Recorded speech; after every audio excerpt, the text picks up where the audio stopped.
자, 오늘 공부할 내용은요, 법인세법 총설부터 시작해갖고 이제 법인세법 맨 처음 들어가는 부분부터 해서 그 이후에 가장 기초적인 요소인 이제 각 사업연도 소득의 법인세를 구하는 세무조정의 기본 구조까지 알아보도록 할 겁니다. 자, 법인세법 공부하기 전에 가장 기초적인 개념들 가지고 가는 것이기 때문에 자, 법인세법 총설뿐만 아니라 뒤에 세무조정사항의 분류, 세무조정사항의 기본 구조까지도 이번 시간에 잘 익혀놓으시면은 이 이후에 뭐 세무조정사항들, 개별 세무조정사항들 공부하시고 하는데 큰 도움 되실 거니까 자, 오늘 한번 저와 같이 한번 열심히 공부해 보시면 될 것 같습니다. 자, 이제는 이제 본격적으로 법인세법에 대해서 공부해 볼 건데요. 저희가 배워야 될 법이 법인세법, 소득세법, 부가가치세법 크게 세 가지가 있죠. 그리고 그 중에서도 이제 법인세법이 가장 기본되고 또 내용도 가장 많고 중요하기 때문에 법인세법 잘 따라오셔서 반드시 합격하시기 바랍니다. 자, 이제 법인세법 제일 첫 번째 총설부터 볼 거예요. 3일 교재로는 73페이지고 저희 멘토북은 20페이지 보시면 됩니다. 그래서 보시면은 처음에 어떤 법이든지 들어갈 때 총설 있죠. 자, 이러한 법은 어떤 거다라고 이제 기본적인 개념 잡아주는 총설부터 볼 건데요. 자, 법인세의 의의부터 봅시다. 자, 법인세 쉽죠? 딱 생각하기에는 법인이 내는 세금이 법인이다. 자, 그렇다면 법인이란 무엇이냐? 그걸 보면요. 자연인 이외의 법률에 의하여 권리 능력이 인정되는 법적 인격자다. 자, 저나 여러분처럼 이렇게 사람 자연인이 아니지만 법적으로 인격을 부여해서 권리 의무의 주체될 수 있고 뭐 상행위도 할 수 있고 이렇게 법으로 부여한 인격체가 법인이다. 그리고 그러한 법인이 내는 것이 법인세다라고 하는 거죠. 자, 그럼 법인에는 어떤 유형이 있냐? 어떤 종류가 있냐? 이건 잠시 조금만 있다가 뒤에서 바로 알아보도록 하고요. 자, 그럼 법인세라면 아까 말씀드린 것처럼 이러한 법인이 상행위도 하고 어떤 뭐 서비스 제공도 하고 그러면서 얻은 소득에 대하여 부과하는 조세다. 법인이 벌어들인 돈에 대해서 세금 매기는 거다. 법인이 얻는 소득은 우리는 전문 용어로 뭐라고 합니까? 세법에서 과세소득이라고 한다.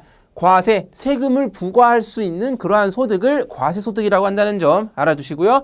납세 의무자는 뭐 법인세니까 당연히 법인이 되겠죠. 자, 그리고 그 다음 장을 보면은 과세소득의 범위가 나와 있습니다. 자, 그렇다면은 과세소득에 대해서 세금을 매겨서 법인세를 내야 되는데 과세소득이 어떤 게 있냐? 그 종류를 알아볼 건데 자, 이러한 과세소득은요. 조세 법률주의에 따라서 세법에서 다 정해놓고 있습니다. 세법에서 이러한 소득에 대해서는 세금을 내야 됩니다. 라고 다 정해놓은 거예요. 그거 잘 알아두시고 한번 봅시다. 자, 각 사업연도 소득이 있습니다. 각 사업연도 소득 우리가 생각하는 그 법인 기본적인 소득이에요. 법인이 뭐 그냥 뭐 예를 들면 뭐 물건 내다 팔고 어디 누구한테 이 학원처럼 강의를 제공해주고 돈을 벌겠죠. 자, 그렇게 매해 사업을 하면서 버는 소득을 각 사업연도 소득이라고 한다. 자, 이거 잘 알아두시고 우리가 앞으로 공부해야 될 대부분의 내용이 이 각 사업연도 소득을 구하는 세무조정이나 뭐 계산 방식 이런 것들에 대한 내용이에요. 그렇기 때문에 이제 잘 알아두시고 우리가 앞으로 공부할 게 각 사업연도 소득 구하는 방법이다. 자, 그것까지 알아두시고요. 자, 청산소득은 뭐 영리내국법인이 해산하는 경우 발생하는 소득이라고 되어 있는데 이 영리내국법인이 뭔지는 잠시 뒤에 알아보도록 하고요. 법인이 망해요. 청산이라는 게 법인 다 이제 망해서 없애버린 거죠. 청산할 때도 소득이 발생합니다. 아니 청산하는데 법인이 망했는데 무슨 소득이 발생합니까? 이럴 수 있는데 자 보세요. 이런 예를 들어볼게요. 자, 법인이 이제 망했어요. 망해갖고 다 이제 뭐 갖고 있던 자동차도 처분하고 이렇게 다 돈으로 바꾸려고 하는데 장부에 500원짜리 그러니까 장부에는 500원이었어요. 장부에는 500원짜리 자동차가 있었던 거예요.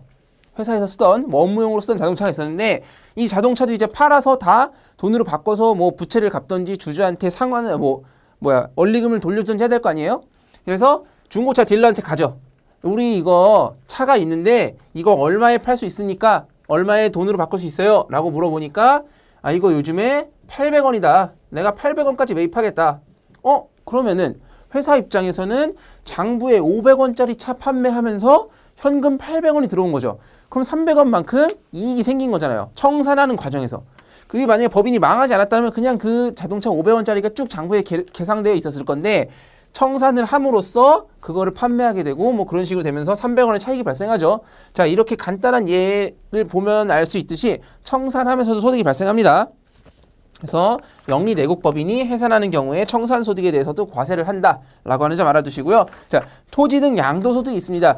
법에서 정하는 주택 및 비사업용 토지의 양도소득이다라고 되어 있어요. 자, 우리가 기본적으로 법인이 뭐 토지나 건물이나 이런 거 매각하면은 유형자산 처분이익이 유형자산 처분 뭐 손익이라고 합시다. 처분 손익이 각 사업년도 소득에 포함이 되게 되어 있어요. 각 사업년도 소득 계산할 때 뭐 우리가 쉽게 생각해서 당기순이익 계산할 때 유형자산 처분 손익 다 당기순이익에 들어가죠. 장부 작성할 때. 여러분 재무회계 배우셨으니까. 자, 하지만 이게 다 각 사업년도 소득에 들어가서 한번 과세가 되지만 법에서 정하는 주택 및 비사업용 토지 같은 경우는 이중 과세를 하겠다는 거예요. 왜 이중 과세를 하냐? 법인이 주택이나 비사업용 토지 사고 파는 거는 제재하겠다는 거예요. 법인이 뭐 이거 부동산 투기라는 것도 아니고 뭐 비사업용 토지 사업과 관련 없는데 뭐 토지를 자꾸 투자를 해갖고 뭐 투기를 한다든지 주택. 자, 아까 말했듯이 법인은 법으로 부여한 인격이기 때문에 주택이 필요 없죠. 자, 하지만 법인이 주택 사면 뭐겠어요? 뭐 대표이사님이 살 주택을 회사 이름으로 산다든지 아니면 뭐 투기 목적으로 막 아파트를 사고 판다든지 이런 거를 금지하기 위해서 좀 제재할 목적으로 법에서 정하는 일부 주택 및 비사업용 토지를 이렇게 회사가 사고 팔면은 그거는 각 사업년도 소득이 있는 것 말고도 이중으로 과세를 하겠다. 이중 과세 할 거니까 이런 거 하지 말아라. 이런 제재 목적이라는 것 알아두시고요. 자, 기업 소득 환류세제라는 게 있어요. 이게 이제 생긴 지 얼마 안 돼 갖고 실제로 책 보시면은 저희 3.1교재 책 보시면은 표 굉장히 복잡하게 나와 있죠. 자, 표가 복잡하게 나와 있는 것보다 안 나온다는 얘기예요. 책 쓰신 분들도 요약하기가 너무 힘들어 갖고 그냥 표를 다 때려 박아 놓은 거예요. 이거 아직 뭐 시행한 지 지금 얼마 안 돼 갖고 뭐 실무하시는 분들도 아직 방법론에 있어서 굉장히 좀 뭐 의견이 갈리고 좀 그렇기 때문에 기업소득 환류세제가 시험에 나올 가능성은 솔직히 없다. 자, 하지만 뭐 말 문제로 나올 수 있죠. 이게 뭐 계속 시사적인 이슈로도 뭐 신문에도 계속 나오고 했기 때문에 그냥 간단하게 이런 게 있구나 정도만 하고 넘어가시면 됩니다. 그래서 기업 내부의 유보소득을 투자, 임금 증가, 배당 등에 활용하도록 유도하는 세금이다. 자, 이게 뭐냐면은 기업의 사내 유보금이라는 게 있단 말이에요. 기업이 돈을 벌어서 그 돈을 이렇게 뭐 투자를 하든지 배당을 하든지 임금을 증가시키든지 해갖고 이제 사회에 돈이 좀 풀려야 되는데 너무 기업이 사내 유보금만 쌓아놓고 돈이 돌지 않으니까 좀 그런 거를 쓰게 하기 위해서 만약에 뭐라고 해야 돼? 유보소득을 이렇게 환류시키지 않으면 시중에 돈을 돌리지 않으면은 그 유보소득에 대해서 일부 세금을 매기겠다라고 하는 자 그런 내용입니다. 자, 그럼 어떠한 기업들이 기업소득 환류세제를 내냐? 자기 자본이 500억 원을 초과하는 법인이거나 상호 출자 제한 기업 집단에 속하는 법인이다. 뭐 여기까지 자세하게 알아둘 필요 없지만 상호 출자 제한 기업 집단이라고 하면은 그냥 흔히 말해서 재벌 기업 집단들 말해요. 상호 출자, 순환 출자하지 못하게 이제 재벌들에 대해서 조금 이렇게 규제를 해놨는데 그 규제되는 대상에 속하는 법인이거나 자기 자본이 500억 원을 초과하는 굉장히 큰 법인이면은 이런 기업소득 환류세제를 매기겠다라고 하는 내용입니다. 자, 그래서 이제 과세소득의 범위까지 알아봤고 아까 전에 법인의 유형 잠시 후에 알아본다고 했었죠. 자, 여기서 한번 공부해 볼게요. 납세 의무자. 자, 법인세의 납세 의무자는 당연히 법인이고 그러한 법인의 어떤 종류가 있는지 알아볼게요. 자, 그러한 법인의 종류를 두 개로 나눌 수 있습니다. 두 개의 기준으로 나눌 수 있는데 하나는 법인의 설립 목적이고 하나는 법인의 실질적 관리 장소에 따른 분류예요. 자, 한번 봅시다.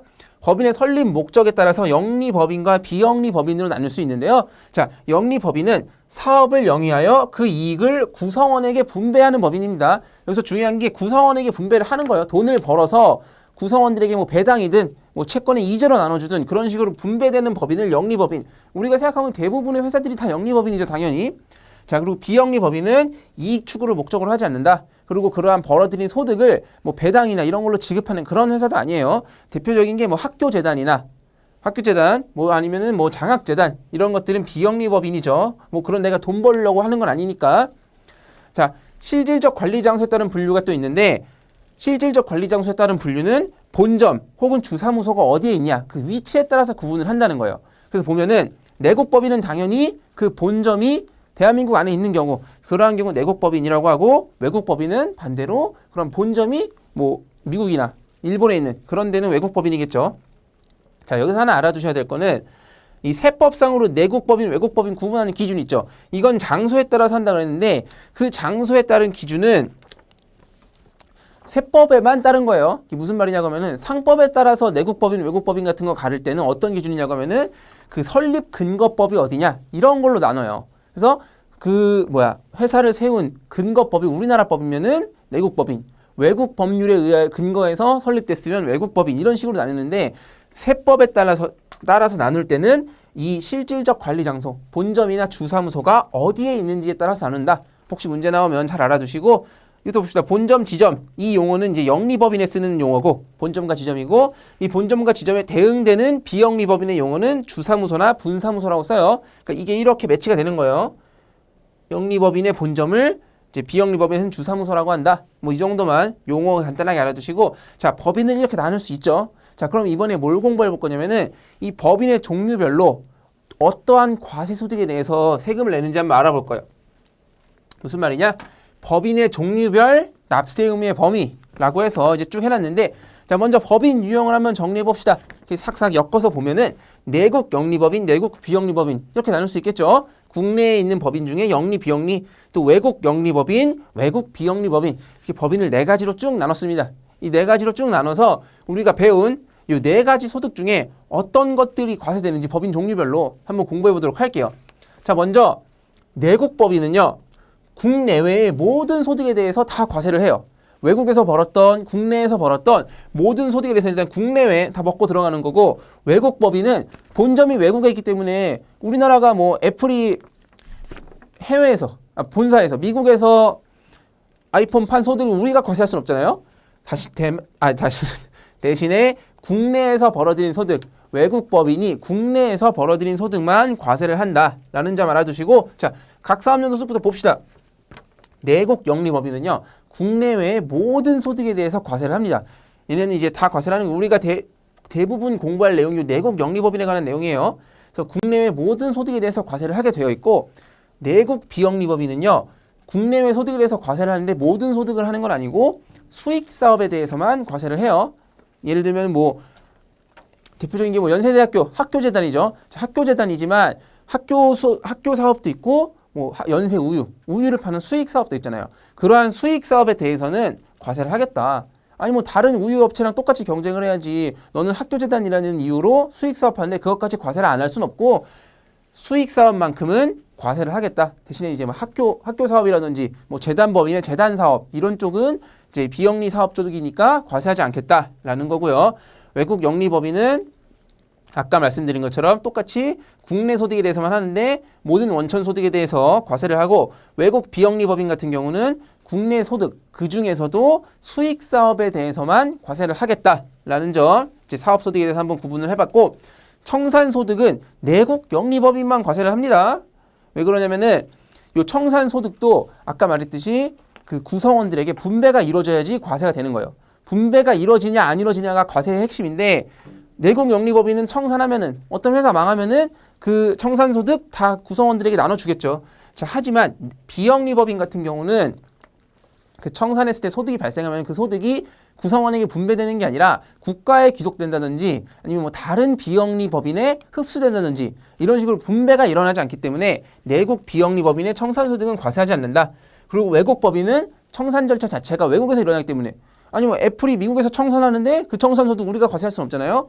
자, 그렇기 때문에 외국 법인에 대해서는 청산 절차 자체가 외국에서 일어나므로 우리나라가 과세권이 없다. 그래서 청산소득은 내국 영리법인만 과세한다. 알아두시고요.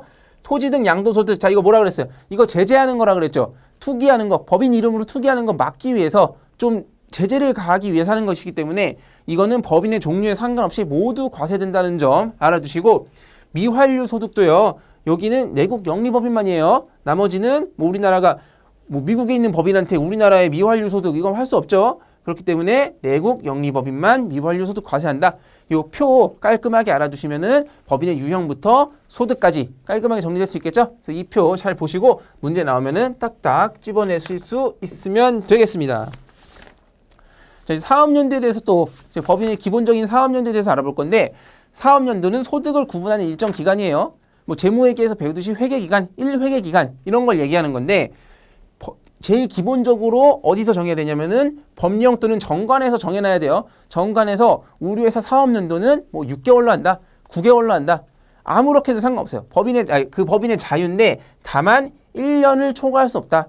12개월 한도 내에서 마음대로 되는 거예요. 시작도 1월 1일부터 시작할 필요도 없고 뭐 우리는 4월 1일부터 시작해서 3월 31일까지 할 거야. 우리는 7월 1일에 시작해서 그 다음 연도 6월 30일까지 한 사업연도를 할 거야.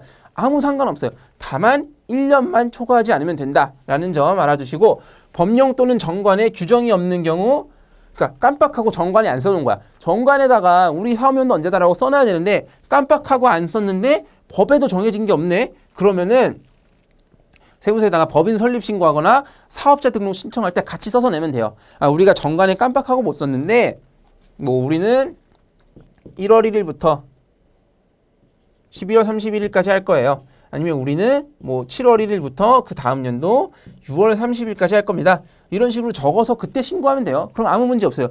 근데 얘네가 깜빡하고 아예 아무것도 안 해버린 거예요. 실무자 잘라버려야 되죠. 자, 그러한 경우에는 그냥 법에서 그냥 뭐 대부분 회사들 다 1월 1일부터 12월 31일까지 하니까 너네도 이걸로 하자라고 간다는 거예요. 자, 이거 사업연도의 의 한번 알아두시고 자, 그러면은 신설법인의 최초 사업연도 어떻게 되냐? 자, 얘네가 정관에 우리는 1월 1일부터 12월 31일까지 할 거야 라고 적었어요. 그러면은 얘네 최초 설립할 때 그러면 지금이 7월 2일이니까 좀 기다렸다가 1월 1일부터 설립하고 다 해야 되나 보다. 이거 아니죠.